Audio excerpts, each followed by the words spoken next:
Picture this. You're standing in the shadow of the Colosseum in ancient Rome, but something feels different. The year is 67 AD, and whispers echo through the marble corridors about an emperor who has lost his mind. As you watch from the crowd, Nero himself appears with what seems to be his beautiful young wife, draped in silk and jewels that catch the Mediterranean sun. But the horrified murmurs around you reveal a truth that will chill your blood. That stunning woman beside the most powerful man in the world was once a teenage boy named Sporus, and what Nero did to him represents one of the most disturbing examples of absolute power, corrupting absolutely in all of recorded history. Before we dive into this forgotten tale of survival and suffering, if you're fascinated by the hidden truths of ancient history, consider hitting that like button and subscribing for more content like this. And please drop a comment letting me know where you're watching from.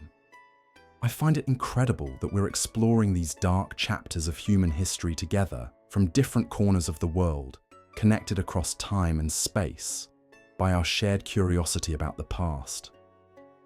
What you're about to hear isn't just another story of Roman excess or imperial madness. This is the account of how grief can transform love into obsession, how unchecked power can turn a human being into a living puppet, and how one young man's tragic fate became a symbol of everything that was wrong with the Roman Empire at its most decadent peak. The name Sporus might not be familiar to you, but his story will haunt you long after you finish listening. It's a tale that reveals the terrifying reality of what it meant to be powerless in a world where emperors were worshipped as gods, where human lives could be reshaped on a whim, and where the line between love and possession had been obliterated entirely. To understand how this nightmare began, we need to meet the man who would become the architect of Sporus's tragedy. But here's what might surprise you about Nero. He wasn't born the monster that history remembers.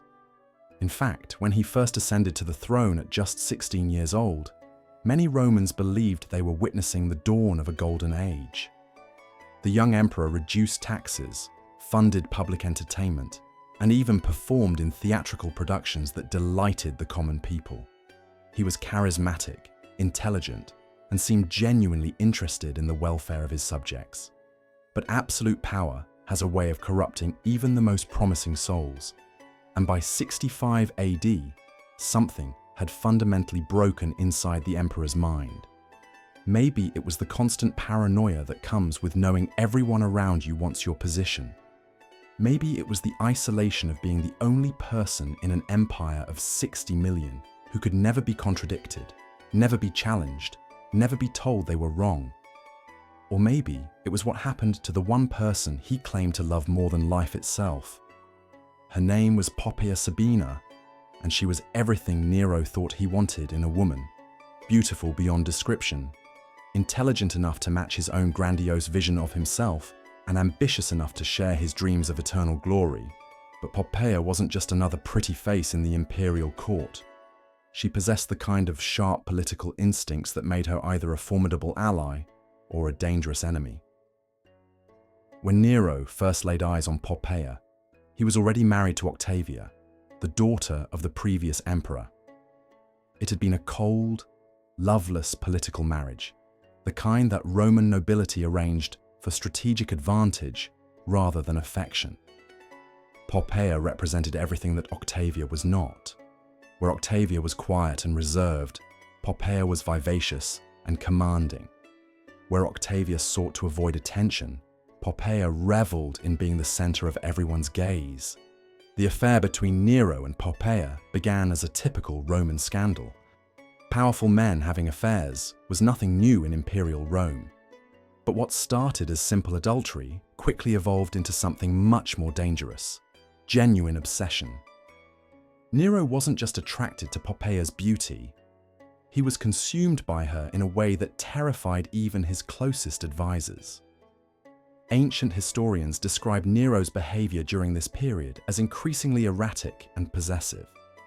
He would fly into murderous rages if other men so much as looked at Poppaea too long during public functions.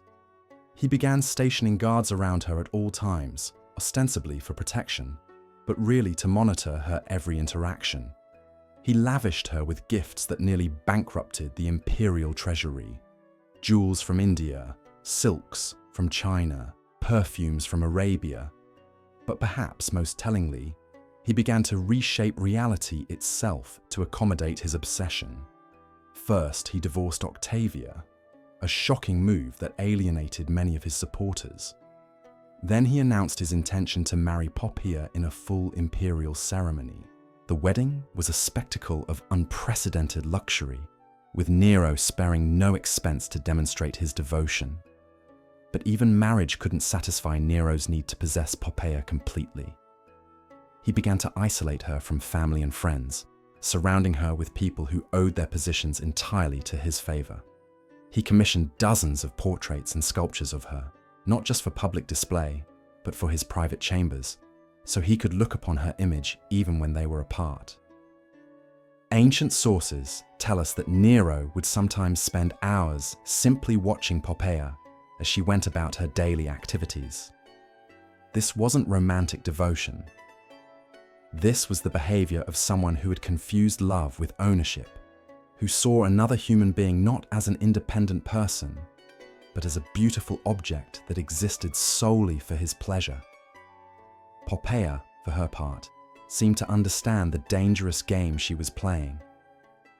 She was intelligent enough to recognize that her beauty and Nero's obsession gave her unprecedented power, but also shrewd enough to realize this power came with enormous risks. She began using her influence to advance her family's interests, building a network of supporters who would protect her if Nero's affections ever wavered. But Poppaea had one fatal flaw. She wasn't afraid to stand up to Nero, unlike everyone else in the imperial court, who had learned to anticipate the emperor's moods and respond accordingly. Poppaea retained her independence of spirit. She would argue with him about policy decisions, criticize his artistic pursuits, and even mock his performances when she thought they were subpar. The details of what happened on that fateful day in 65 AD vary depending on which ancient historian you believe, but the outcome was always the same. During what started as a typical domestic argument, some sources say about Nero coming home late from chariot races, others about his theatrical pursuits. The emperor lost control in a way that would haunt him forever. According to Tacitus, the argument escalated when Poppaea dared to criticize Nero's priorities, suggesting he cared more about his public image than his responsibilities as a husband and father. She was pregnant at the time, carrying what would have been their second child, and perhaps the stress made her less willing to tolerate Nero's increasingly erratic behavior. What happened next has been debated by historians for centuries, but the consensus is that Nero, in a fit of rage, either kicked or struck his pregnant wife with such brutal force that she suffered fatal internal injuries. Some sources suggest it was a single blow to her abdomen. Others describe a sustained attack that left her bleeding and unconscious on the marble floor. Imagine the moment when Nero realized what he had done. The man who commanded 30 legions, who could have anyone executed with a word, who was worshipped as a god in eastern provinces, had just destroyed the one thing he actually cared about. The woman he had obsessed over was dying because of his own uncontrolled violence. Ancient sources describe the scene that followed as one of the most pathetic in imperial history. Nero reportedly threw himself on Poppaea's body, alternately begging her forgiveness and commanding her to live, as if his imperial authority extended even over death itself. He summoned the best physicians in Rome, offering them fortunes to save her life, threatening them with torture if they failed. But it was too late.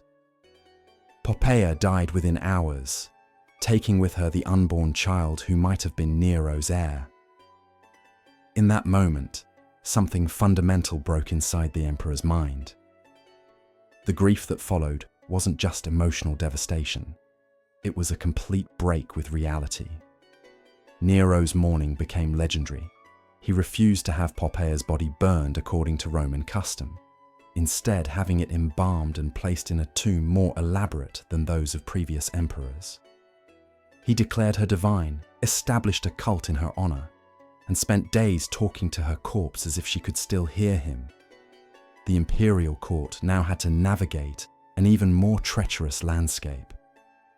Courtiers were expected to participate in the fiction that Poppaea was somehow still alive, referring to her in present tense and leaving her favorite seat empty at banquets. Anyone who suggested the emperor should move on was immediately exiled, or worse. It was during this period that Sporus first entered Nero's line of sight. Though the young man had no idea he was walking into a nightmare, Sporus was probably around 14 or 15, born into slavery in the imperial household and freed as a child. He had been raised within the palace walls, receiving the education that prepared him for administrative duties. This was actually a position of relative privilege. Freedmen in imperial service often enjoyed better conditions than freeborn citizens of lower classes, but this privilege came with complete dependence on imperial favor. Freedmen owed everything to their former master's generosity, creating absolute vulnerability. They could be elevated to great influence, but also discarded, punished, or killed on a whim, with no legal recourse. What made Sporus special in Nero's eyes wasn't his intelligence or his skills. It was his face. Multiple ancient sources agree that the young man bore an uncanny resemblance to the dead Poppaea, particularly around the eyes and delicate bone structure. In a world where Romans believed physical resemblance indicated deeper spiritual connection, this similarity would have seemed almost supernatural. The first time Nero saw Sporus after Poppeia's death, something clicked in the emperor's broken mind. Here was a chance to undo the irreversible, to bring back what he had destroyed. The resemblance was so striking that for a moment, Nero may have actually believed he was seeing Poppeia's spirit returned in a new form. Of course, there was one obvious problem. Sporus was male, but for a man who had convinced himself he was a god, who had spent months talking to a corpse, changing someone's gender seemed like a minor obstacle. What happened next represents one of the most calculated acts of cruelty in human history. Nero didn't just decide to force Sporus to dress as a woman. He decided to make the transformation permanent. The emperor summoned the best physicians in Rome and ordered them to perform surgery on the young man, purely to make him appear more feminine. This wasn't just mutilation, it was the systematic destruction of Sporus's identity as a human being. The procedure was dangerous, painful, and irreversible, often resulting in death from infection or blood loss. But even if Sporus survived, he would be forever changed, physically, emotionally, and socially. He would never father children, never experience normal relationships, never even be considered fully male by Roman society. The surgery took place in the imperial palace, in quarters specifically prepared for the purpose. Ancient surgical procedures were primitive, relying on basic instruments and crude anesthetics. The process would have been excruciating, lasting hours, with significant risk of death. Sporus would have been held down by guards while physicians approached with their instruments, knowing his screams would fall on deaf ears. The ceremony was complete, but the nightmare was far from over. In the months that followed, Sporus discovered that his new position as Nero's wife came with expectations that would test the very limits of human endurance. The emperor had created elaborate daily routines that required Sporus to maintain his feminine persona from dawn until dusk, never allowing a moment where the carefully constructed illusion could slip. Morning rituals became exercises in psychological conditioning. Sporus would be awakened by servants who addressed him by Poppeia's name, dressed in the dead empress's jewelry, and guided through beauty routines that could take hours to complete. The emperor had commissioned special mirrors positioned throughout the palace, each one reflecting back the image of a young woman who bore no resemblance to the boy who had once lived within the palace walls. Perhaps most disturbing was Nero's increasing detachment from reality regarding his creation. The emperor would often speak to Sporus as if he were actually Poppaea, sharing memories of their courtship, their wedding night, even intimate moments that had never involved the frightened young man standing before him. When Sporus failed to respond appropriately to these reminiscences, Nero would fly into rages that terrified even his closest advisors. The psychological toll of this constant performance cannot be overstated. Sporus had to learn not just how to look and act like a woman, but how to respond to conversations about experiences he had never had, emotions he had never felt, and relationships he had never participated in. Court observers noted that he developed an almost supernatural ability to anticipate Nero's moods and respond accordingly, but they also recorded that he grew increasingly withdrawn and melancholic as time passed. The young man's isolation was complete. He could not confide in servants who might report his words to Nero. He could not seek comfort from other palace residents who viewed him with a mixture of fear and fascination.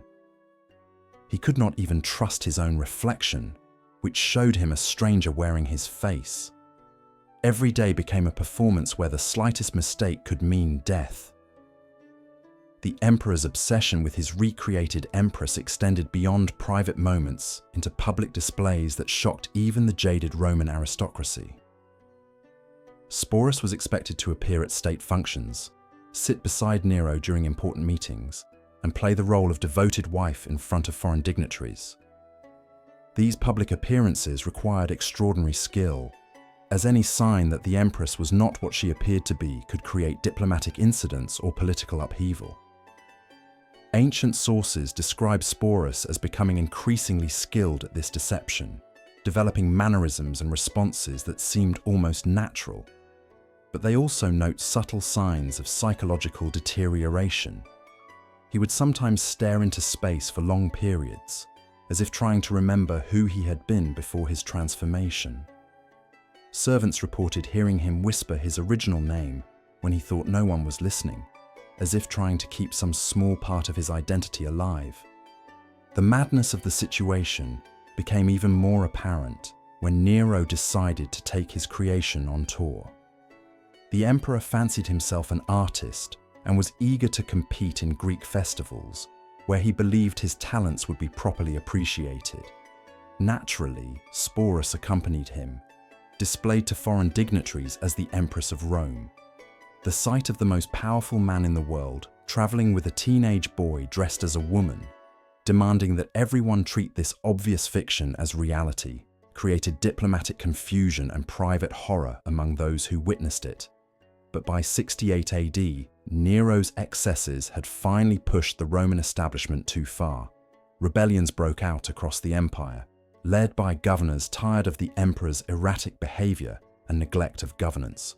The Praetorian Guard declared opposition to Nero's continued rule, and the Senate condemned him as an enemy of the state. When Nero finally fled Rome with a small group of supporters, Sporus was among them. Even facing death, the emperor could not leave behind his living reminder of Poppaea. They holed up in a villa outside Rome, waiting for either rescue or capture, while Nero alternated between grandiose escape plans and theatrical preparations for suicide. When word came that enemies were closing in, Nero finally chose death over capture, reportedly crying out, "What an artist perishes in me," as he drove a dagger into his throat.